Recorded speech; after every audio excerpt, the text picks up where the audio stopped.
a la nostra història de tot el sistema esportiu, en què som referents com a clubs, com a organitzacions d'esdeveniments, com a esportistes d'alt nivell i, sobretot, com a indústria esportiva, que som els més potents de tota Europa. Ens reivindiquem com un esport essencial, un servei essencial, i crec que l'esport ho veiem, no? Quan tanquen està tothom al carrer fent esport, o sigui, la gent necessita i crec que és bo que la gent faci esport.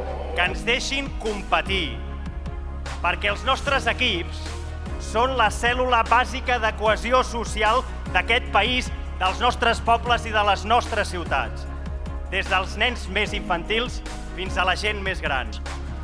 Les primeres informacions de què disposem ens indiquen que els clubs federats i que les federacions esportives han vist reduïts els seus ingressos i també la seva liquiditat, amb una reducció especialment rellevant del 81% d'ingressos de publicitat i patrocinis, i una part sensible del seu personal s'ha vist afectat pels ERTOs, parlem d'un 41% del personal de les federacions i un 73% del personal dels clubs.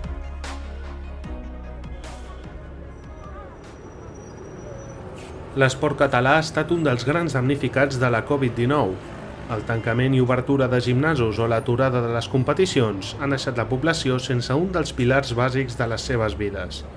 En aquest context, el futbol base català ha hagut de reinventar-se en una temporada on s'han hagut de conformar a entrenar de manera intermitent. El Club Esportiu Europa n'és un cas. Al Nou Sardenya, els sons del carrer s'imposen per sobre dels del futbol.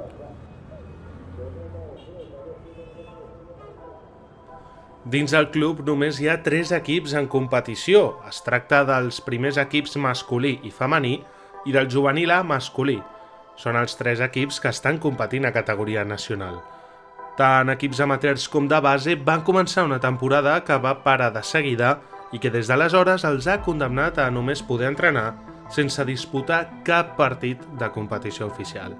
Jaume Manyosa, coordinador de Futbol 11, explica com han afrontat aquests mesos. Bé, és una situació complicada per tots i una mica la nostra idea, la idea que teníem era d'intentar portar la màxima normalitat possible dins d'aquesta situació, que no és fàcil, evidentment, perquè són molts canvis, però intentem donar com a mínim una certa línia de continuïtat en el que treballàvem l'any passat i que aquest any volíem seguir treballant. En aquest context, la Federació Catalana de Futbol ha seguit la línia marcada per les administracions públiques i ha anunciat en funció de les dades epidemiològiques i de les mesures restrictives que s'anaven decretant. Això ha fet que fins a 4 vegades aquesta temporada s'hagi anunciat la tornada a la competició per setmanes més tard desfer-se'n. Nani Aces, coordinadora del futbol femení, també explica l'adaptació dels equips als constants canvis des de l'òrgan federatiu. Sí, jo personalment des de coordinació estic intentant que els missatges siguin sempre molt prudents. En cap moment els hem tornat a dir anem a tornar a competir perquè no ho hem vist clar en cap moment i sí que les anem motivant amb aquella possibilitat de que arribi la competició, però sense tampoc donar falses esperances perquè el que tu dius, al final elles anímicament, òbviament, cada vegada estan una mica més fluixes perquè és realment jo crec que l'eix de motivació és la competició. Una motivació per competir que ara mateix és inexistent donades les condicions pandèmiques. Els equips estan entrenant, però encara no juguen partits. Per tant, és tasca dels entrenadors buscar alternatives per mantenir el nivell de competitivitat que aporten els partits. En aquest sentit, Nil Capdevila, coordinador de Futbol 7, parla de la importància de mantenir aquest nivell competitiu als entrenaments. Clar, jo crec que això és funció nostra dels entrenadors del futbol base, de fer-los entendre que això, que jo crec que ho saben perquè també van a l'escola i es troben amb el mateix, vull dir que és una situació de pandèmia mundial i que és una situació que ens afecta a tots i que hem de concentrar-nos tots per fer-ho el millor possible, perquè s'acabi ràpid i mostrar aquesta responsabilitat perquè tan aviat com puguem reprendre-ho tot i estar al màxim preparats. Carlota Granados i Pau López són els entrenadors dels més petits de la casa. La Carlota dirigeix l'Alaví femení en el primer any de moltes jugadores al món del futbol i en Pau fa el mateix a l'Alaví C masculí. Els dos tècnics comenten les seves vivències en una temporada on no es pot competir i parlen de com compensen els entrenaments per tal que hi hagi l'esperit del partit que encara no es pot jugar. No, totalment que s'ha de fer els entrenaments d'aquesta competició perquè al final és el que les motiva més, no? I fem molts exercicis que es tractin de punts, de gols, de dos equips, de situacions similars als partits. També doncs, fas més partits que si estiguessis competint, òbviament, als entrenos.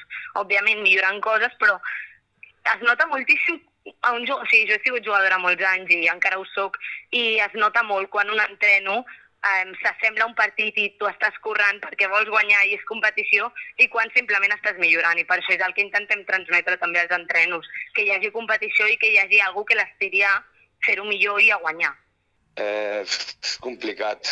Bueno, fem això, l'Europa està fent els entrenos els dissabtes i sembla que compensa una mica, però no és el mateix. Totalment. O sigui, al final els partits i els entrenos quan estàvem jugant era com que els podíem enfocar molt més al que havíem vist al partit, i és com que sento que quan no tens partits has de tenir més imaginació pels entrenos per no caure en la rutina de fer sempre el mateix, no? A les primeres setmanes sobretot es va fer més complicat, doncs què practiquem? Les primeres setmanes sense partit era com, aviam quan comencem partits, que al final veus que tu has de marcar-te els objectius amb el que creus que poden arribar les teves jugadores. Però compensar jo crec que és molt complicat. Tampoc pots fer entrenos en funció del rival al que t'enfrontes perquè no tens rival. No sé, intentes també... El missatge que transmets als xavals és que, ara ja potser se t'acaba una mica el missatge, però jo el que intentaba fer és, en cualquier momento puede volver la liga, estamos preparados, disfrutar al máximo, competir al máximo para mejorar, y si no, para de cada año que viene. I no treu que al final el fet que siguin les més petites, ja ho sabem des d'inici de temporada, el que hem de treballar més és la tècnica, no tant la tàctica. Però igualment el que agrada és jugar un partit i veure les posicions, els moviments, i elles també veure's com a jugadores federades, que és molt diferent d'estar a l'escola o d'estar a un col·le, saps? I elles tenien moltíssimes ganes i van fer 2 partits, van fer un amistós i 2 partits, diria. I els encantava. I ja veies una diferència brutal entre el primer i el tercer partit. I de cop que ens ho tallessin va ser super desmoralitzador, la veritat. Amb tot, les bones notícies acaben arribant, i és que els juvenils B i C masculins arrencaran la Lliga aquest cap de setmana. Mentre això passa, però, la resta de categories federades segueixen a l'espera de nous moviments. El que és segur és que els entrenadors i entrenadores cuiden fins al detall la formació dels joves europeistes.